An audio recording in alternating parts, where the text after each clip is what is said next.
KJP, former Biden White House press secretary, is a hack. A few weeks back, we discussed the tone-deaf, overt cash grab of mediaites like Jake Tapper to profit off the mental decline of Joe Biden. Here at National Review, we covered Biden's cognitive issues like way before it was cool. All of you guys are smart, but it didn't take a genius to see with our eyes that the president was obviously atrophying in real time. You had to be committed to blindness not to see that. Yet somehow publishers and the media are allowing Tapper and the like to grift off of the mass cover-up, which they literally created. Back when we discussed Jake Tapper, there was one person who we all started wondering about. She was there for it all. Biden stumbles and bumbles and all the backdoor conspiring and hush-hush. Karine Jean-Pierre. She stood behind the briefing room podium. She lied about Biden's mental abilities repeatedly. She dodged all of it. Remember this? If the special counsel says President Biden's got significant limitations on his memory, then who is helping him run the country? The President of the United States runs the country. The Commander-in-Chief runs the country. How can he be trusted with the nuclear codes if, I get that you're saying that nobody in the building would say that he's got an issue with his memory, but just the little part of what we get to see, he's made mistake after mistake after mistake after mistake on camera this week. So I'm going to be very clear here. The reality is that report, that part of the report, does not live in reality. It just doesn't. So the special counsel is lying about the president's memory. It was gratuitous. You heard from Ian Sams, my colleague. It is unacceptable, and it does not live in reality. That is just the facts. But since Biden lost the election, KJP flew under the radar. No one really knew what she was up to. She did take on a new role as Grand Marshal of the New York City Pride Parade. Little did we know she was also working on her own tell-all of the Biden White House. Her new book is called Independent, a look inside a broken White House outside the party lines. And the reason I wrote this book, coming out of the White House, serving as White House press secretary was an honor and a privilege. But since I have left, the people that come up to me, strangers that come up to me just across the country as I'm traveling, and sometimes right in my neighborhood, at a grocery store, supermarket, airport, my daughter's school, the number one question they ask me is, Karine, how do we get out of this? How do we protect our democracy? How do we protect vulnerable communities among us? What do we do next? Because we don't have answers here. That's what they ask me. And this is my answer. Yes, KJP, the former spokesperson of one of the most radically progressive regimes in American history, is going independent. Less than 5 months after her final press conference. Let's be charitable for a sec. If I were she, and I spent the last 4 years propping up a puppet and a shadow government, I'd be disillusioned. I'd be like, the heck with these people. This is a scam. Goodbye. But let's take a look at her book's promo. Apparently, KJP is going to divulge what went on in the, quote, 3 weeks that led to Biden's abandoning his bid for a second term and the betrayal by the Democratic Party that led to his decision. Hold on, is KJP making the case that with 2020 hindsight, no pun intended, with a peculiar cancer diagnosis and the Tapper expose and the whole mental fitness cover-up, the Democrats betrayed Biden by pulling him from the ballot? Is KJP baiting readers by suggesting she's siding with the Bidens in all of this? I truly cannot wait for the, quote, clear arguments and provocative evidence we're promised in this book. You know what, KJP, sign me up, I'm intrigued. But here's what else we know about the book. In a hard-hitting yet hopeful critique, Jean-Pierre defines what it means to be part of the growing percentage of our fractured electorate that is independent, why it can be worthwhile to carve a political space more loyal to personal beliefs than a party affiliation, and what questions you need to ask yourself to determine where you fit politically.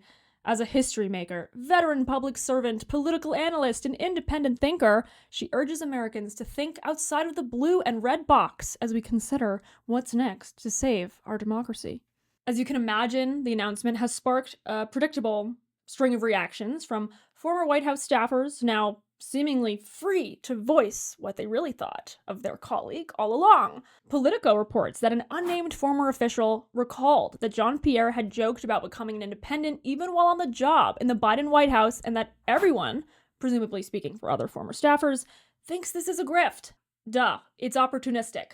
The number of independents in our political system is increasing a lot these days. Tulsi Gabbard, Bernie Sanders, you could argue RFK Jr., despite the fact that the two political parties still very much rule. Many on the right have become frustrated with career rhinos. Many on the left have either gone further left or joined the independents. Bernie Sanders may be unaffiliated, but he is a soft communist, to be sure. So independent doesn't always mean moderate. But the Dems are in disarray. There's a sinking ship. A lot of people want to get off. Gavin Newsom, he apparently thinks men and women's sports are totally unfair now. If you want to salvage your political career and move towards the center to be more politically competitive and make a buck, you should probably disassociate from the Democrats. But veteran Democrats are not letting KJP off that easy. Another former Biden policy official, Tim Wu, said the real problem with Karine Jean-Pierre was that she was kinda dumb. No interest in understanding harder topics. Brutal.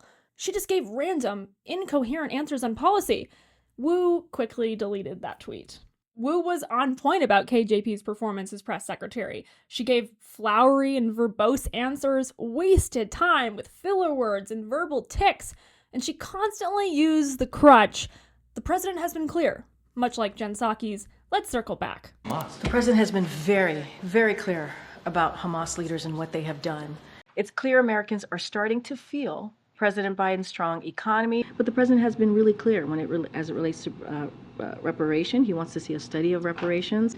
The president has been very, very clear. The Department of Justice is independent. The president has been very clear. January 6th was the worst attack on our democracy since the Civil War. But maybe KJP isn't as dumb as many of her coworkers thought. Maybe she's just cunning enough to know when to coast and when to cash in. For the record, KJP wasn't a fresh face in the Democratic Party when she was chosen for press secretary in 2022. Her national cred goes as far back as the John Edwards presidential campaign in 2004. She worked for Democrats her entire career in the Obama administration, then on Biden's campaign, then for Kamala Harris's office. She was one of Jen Psaki's deputies, which I think explains her inadequate preparation for the role. KJP relied heavily on, frankly, unimportant credentials. She was the first Black lesbian woman to hold the position, but that trophy didn't necessarily mean competence. I am obviously acutely aware that my presence at this podium represents a few firsts. I am a Black, gay, immigrant woman, the first of all three of those to hold this position. I would not be here today if it were not for generations of barrier-breaking people before me. I stand on their shoulders. If it were not for generations of barrier-breaking people before me, I would not be here. This kind of egomania has been KJP's brand. She said something similar on a podcast only after a year on the job. Again, this is a historic administration. I'm a historic figure, and I certainly walk in history every day, but this is also a historic making administration because of this president. But I digress. It appears that KJP is, and always has been, out for KJP. It's a rat race after all. I mean, are we supposed to believe that after 20 years, she had some sort of epiphany and decided to up and leave the party and then write a scathing book about it in about 4 months? Distancing herself from what she's calling a broken White House further drives daggers into an admin she sought day in and day out to paint as this well-oiled machine with no problems. Everything is hunky-dory. The president had the fall yesterday. The White House said that he's fine. Was he checked out by a doctor? What was that examination like? What was the result? Just, make sure we clear the record here. He tripped over a sandbag on the stage, and briefly he tripped and got up, and he got right back up and continued what he was there to do. I mean, how dare she recommend Americans think outside the blue and red box if she herself, less than 5 months ago, was totally in the blue box, backing up Biden's every move. In case you missed our video on the Tapper book, in case you missed our video on the Jake Tapper book, which certainly made quite a splash, we have a lot to say on that. For that, click here.